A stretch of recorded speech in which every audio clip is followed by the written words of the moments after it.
This video is brought to you by Lark. If there's one place in the world to say good morning, it is right here in Cupertino. And behind me is the famous spaceship building, Apple Park. Unfortunately, it is not accessible for everyone, just for employees, people that work here. But we do have access to the visitor center and some other places. So the plan is to roam around, check it out, see what are the exclusive things that you can purchase only here, and maybe answer some very interesting questions. Apple Park, also known as Apple Campus 2, opened doors to employees in April of 2017, still unfinished at the time. It is located on a suburban site totaling 1.46 square kilometers or 360 acres. Considered the largest product ever made by Apple, walking around one can never tell that there is a giant ground scraper of a tech company located here. A place that hosts over 12,000 employees. I think I can see myself living in one of those small houses here, right across Apple Park. That would be nice. What's interesting to know is that Apple acquired this land in 2010 from none other than HP. A history to which Apple pays homage through a unique Easter egg I was hinted by an employee, which I'll show you in a bit. Believe it or not, this move meant a lot to Steve Jobs at the time, as Bill Hewlett himself offered Steve a job. But in addition to that, he gave me something way more important. He gave me a job that summer. HP was building their computer systems at this very spot, which is located right next to Interstate 280. The perfect access point, as 280 runs through the entire Silicon Valley, solving any logistical problems for everyone that calls this place work. A self-sustained, single-ring-shaped marvel of a building surrounded by vast man-made parkland. So all those hills are man-made for the purpose of? For the purpose of airflow. Airflow throughout the entire Exactly. campus. We planted about 9,000 trees when we moved into this campus. So 9,000 trees, I think it's like 37 varieties of fruit trees, and we actually harvest the fruit that we have. So even though pretty much no one outside Apple is able to see Apple Park from the inside, the spaceship building, one can easily get an idea of what the overall experience would be by simply walking around the area and spending time at the visitor center. An Apple store that offers more than just exclusive products and the only place that is publicly accessible. In my opinion, the visitor center can be actually broken down into 5 sections. Behind me is the cafeteria, or the place where you can grab a drink and a bite. Then you have the main store section, which I'll show you, and behind it is the Apple Park experience, which is a very interesting model that ties in with AR and some iPads, where you can actually move around and see the actual park itself. On the outside, there is the Mirage, which is a mesmerizing sculpture installation comprising by over 400 glass columns.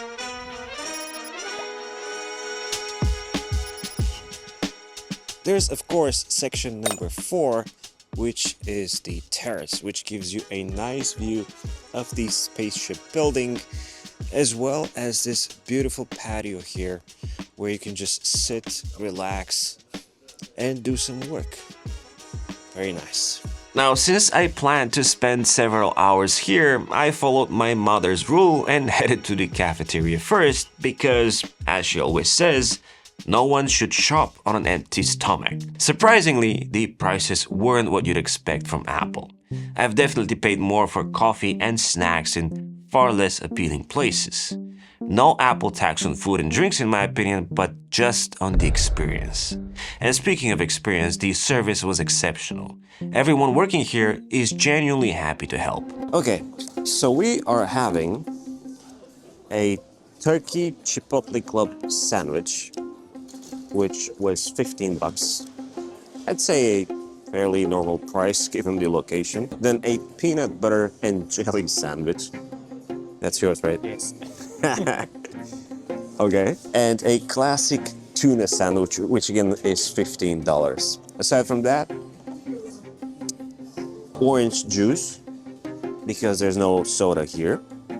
and a hot chocolate, which is topped up with the Apple logo. Quite nice. You unbox the sandwich the same way you unbox, let's say, a MacBook.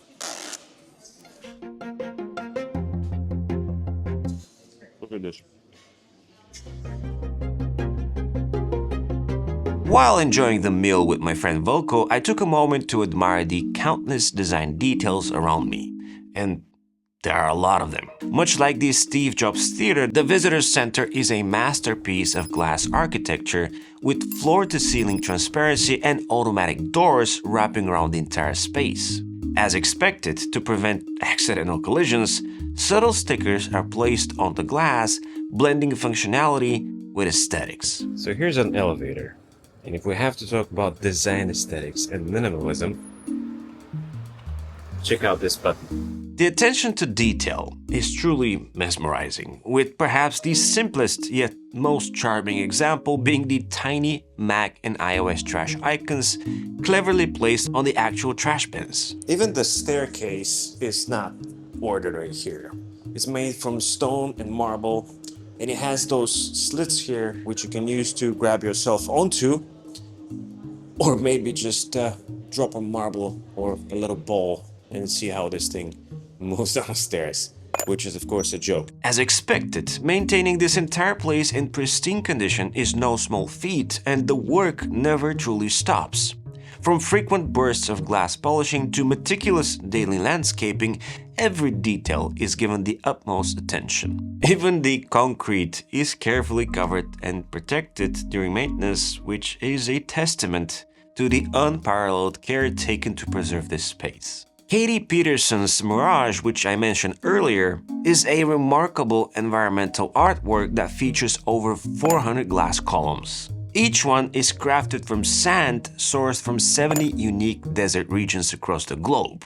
Essentially a world tour encapsulated in glass. Standing approximately 6.7 feet tall, the columns subtly shift in appearance throughout the day, blending seamlessly into the surroundings, much like a mirage in the desert. This is glass. And this is one glass that don't break.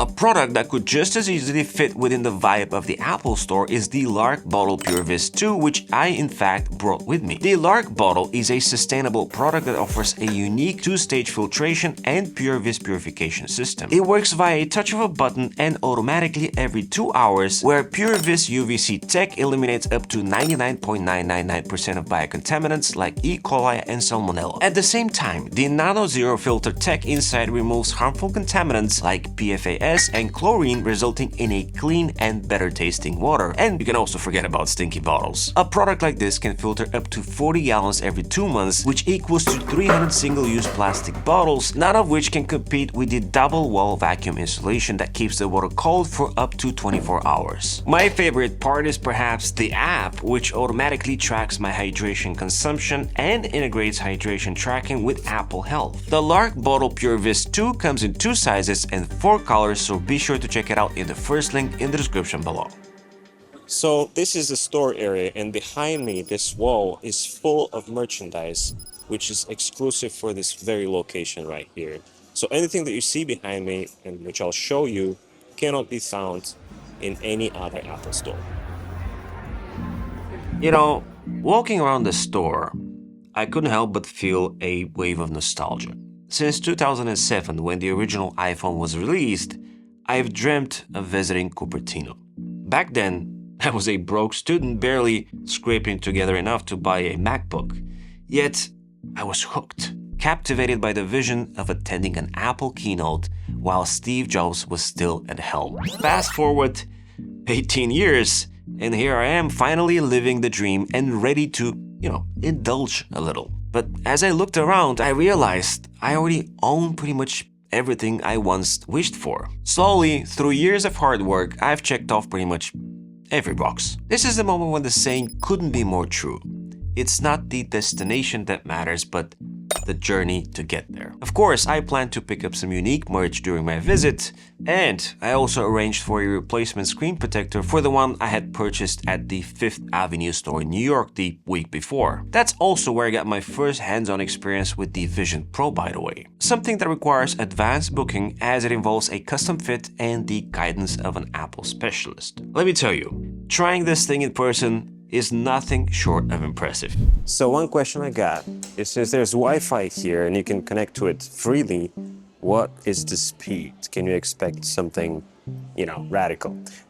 But in reality, and especially, given the fact how many people are here at the same time, if you run a speed test, you can expect some average speeds, in my opinion. So over 100, not bad, to be honest. You can get some work done if you sit in the cafeteria. Equally impressive as the Vision Pro was the Apple Park AR iPad experience, where visitors are handed a tablet to explore a scale model of the campus in augmented reality. This interactive showcase brings the park to life, allowing users to lift up the rooftops virtually and peek inside to see the intricate design details. The experience highlights the innovation and sustainability that define Apple Park, which is powered entirely by renewable energy. Its rooftop solar installation is one of the largest in the world and generates an impressive 17 megawatts of clean power. So all the hills that you can see here on the map are man-made by Apple, and the reason for their existence is to improve on the airflow and actually provide natural cooling of the area. Its curved glass panels, on the other hand, which are the largest ever made, flood the interior with natural light and provide stunning views of the surrounding greenery. Two curious facts about the building, and actually pretty much all the glass buildings and structures here on campus. They are staying cool and warm via these slits that run throughout all the glass on the floor. Over 80% of the campus is dedicated to green spaces with more than 9,000 drought-resistant trees, including olive and oak, creating a biodiverse and sustainable landscape. With recycled materials and water conservation systems, including rainwater collection for irrigation, things could not be greener. Beneath the surface, there's a massive underground parking, which of course is not enough. So there's adjacent buildings to further serve that purpose. So the campus is actually built on, think of like ball bearings. Okay. So in the event of an earthquake, the campus will actually stay stationary while the earth around it, in the event of an earthquake, up to about a 7-degree earthquake, 0.7 earthquake, the earth will move around it about 5 feet and the campus will stay still. Okay. Almost like a gimbal. I was given an Easter egg that exists here on this interactive map of the campus. HP used to reside here, and they left something that can only be seen via the iPad when you point it towards the model. It's not visible on the actual model itself. So while you look around the campus, you can point down and see a little barn that has not been changed since forever. And in front of the barn, there's like a group of people, and apparently you can lift up the barn and there's a little cow inside. So the last question for me at this point is, what am I going to purchase for myself? So many things. So little space in the luggage. Despite my luggage constraints, I had no choice but to think exclusive items from this store. I ended up buying an Apple Park t-shirt for my wife, as well as a retro one for me, which I intend to frame and hang around the studio. I also purchased a ballpoint pen for Chris, the channel editor, because he wasn't able to join me for this trip this time around. Oh, and I also bought Apple memory cards, which we will unpack together in a second. The only thing missing perhaps from my list was an Apple Vision Pro, but let's be honest, definitely not this version. Now you might notice there's no printers or any machines for receipts, so whenever you purchase something, they might print out something to give you, but they're nowhere to be seen. The funny thing is that they are all hidden underneath the massive tables. I'm not going to show you what it looks on the bottom, but pretty much everything is tucked in there.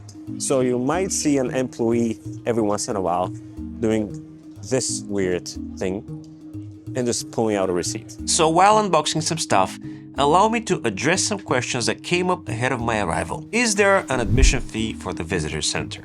No, the admission to the Apple Park Visitor Center is absolutely free. Can I see inside the main spaceship building from the visitor center? You can take a glimpse, but the greenery is strategically planned so that it provides privacy for the people that work there. You can perhaps pixel peep if you have a decent zoom on your phone, but that's about it. Did you spot any non-Apple tech while there? Aside from some visitors and some of my friends there, pretty much everything was Apple. What would you take away from the visit? One thing I'd like to take away from my experience would be the cable management. Aside from the devices that were charging on the counters, you can't really see any other cable laying around. Just like with the printers that are mounted underneath the countertops, everything is super clean and tidy. Can you rate the food at the cafeteria? If I have to rate the food, I'd give it 4.5 out of 5. It was very tasty, reasonably priced, and super fresh. How are the restrooms? Well, they resemble any other restroom, to be honest, except from the fact that they are heavily guarded in the hallway due to their proximity to the access points leading to the storage facilities and the employees' rest areas. If you enjoyed this video, let me know in the comments what I should visit next. Like and subscribe to the channel as well as my newsletter, and as always, it's been an absolute pleasure. This is E, over and out.